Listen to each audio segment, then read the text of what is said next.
Tu n'es pas si intelligent que ça, et crois-moi, dans cette vidéo, je vais te le prouver.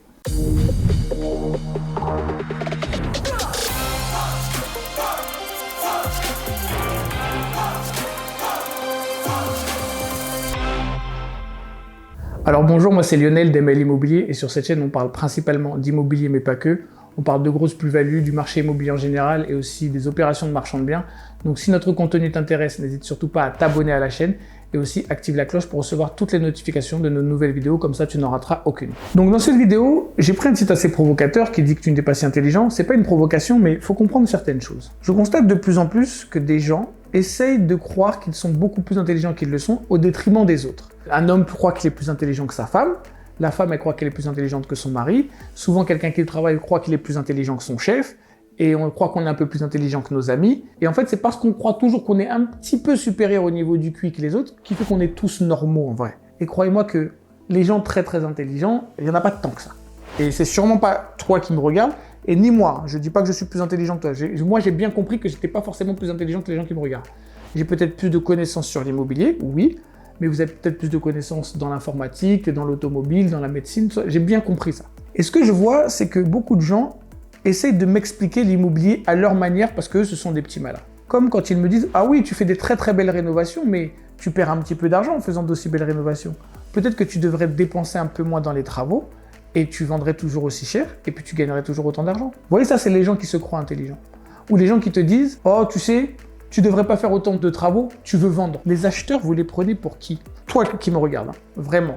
Si tu rentres dans un appartement, tu vois que la personne n'a pas fait des beaux travaux, c'est pas très beau, c'est pas très bien fini, c'est de la mauvaise qualité. Est-ce que tu mettras le prix maximum? Bien évidemment que non. Donc j'arrive pas à comprendre ces gens qui pensent qu'ils sont intelligents et qui essayent de vendre quelque chose de mauvaise qualité très très cher. Les gens en face de vous ne sont pas plus bêtes. Vous voyez une voiture neuve, en très bon état, et une voiture qui est en mauvais état, abîmée, et qui ne vous inspire pas confiance, dans laquelle vous allez mettre le plus d'argent. Et c'est la même chose pour un appartement. Vous voyez un appartement où vous savez que le mec il a fait du cache-misère, et vous voyez un appartement que le gars a bien retapé, c'est de la bonne qualité. Et bien en fait c'est ça. C'est le fait de se croire toujours plus intelligent que tout le monde qui fait que vous passez à côté des occasions. Respectez les clients qui sont en face de vous. Quand vous faites des travaux, faites toujours une assez bonne qualité, quelque chose de respectable. Si vous êtes dans un coin populaire, faites quelque chose de légèrement au-dessus de leurs habitudes.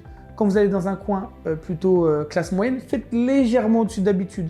Toujours légèrement au-dessus d'habitude. Pourquoi? Parce que les gens aiment faire des affaires. Un appartement qui vaut, selon eux, 110 000 €. Ils ont les moyens de l'acheter. Il vaut 110 000, mais là, il peut l'acheter à 100 000.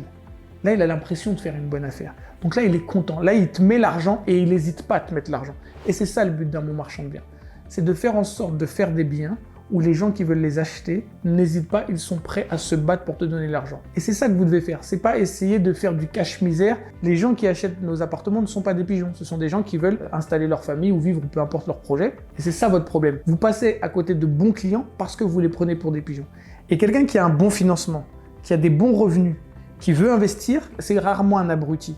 Et toi, tu vas croire que tu es plus intelligent que lui en lui vendant quelque chose de pas terrible? Ça ne marche pas. Deuxième point, arrêtez de vouloir surévaluer les biens que vous vendez. Le marché immobilier, il a une valeur et quand bien même vous êtes un spécialiste ou non, les gens sont assez capables d'aller consulter sur différents sites. Je ne vais pas nommer les sites, mais on peut savoir combien vaut un appartement à peu près. On peut avoir une fourchette.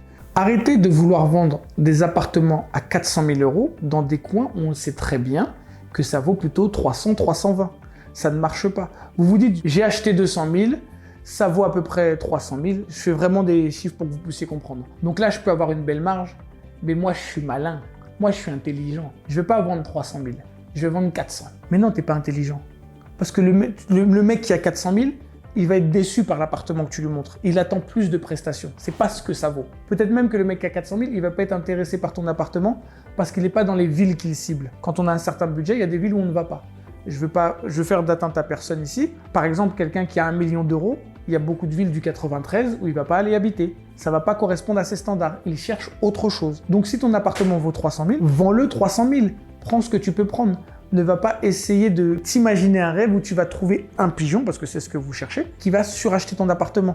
Mais toi, tu fais ça parce que tu crois que tu es intelligent. Eh ben non. Crois-moi que quand tu fais ça, tu ne l'es pas et tu as mal compris le business. Le business, il y a des prix de marché. Il faut les respecter. Il y a des clients et dans le business, on réussit grâce aux clients. Donc le client aussi, il faut le respecter. Parce que il n'est pas abruti le client. Il veut vraiment avoir quelque chose qui correspond à la valeur monétaire qu'il va te donner. Dites-moi si vous êtes d'accord avec moi dans les commentaires. Si vous ne l'êtes pas, dites-le moi aussi. Dis-moi Lionel, non, tu te trompes.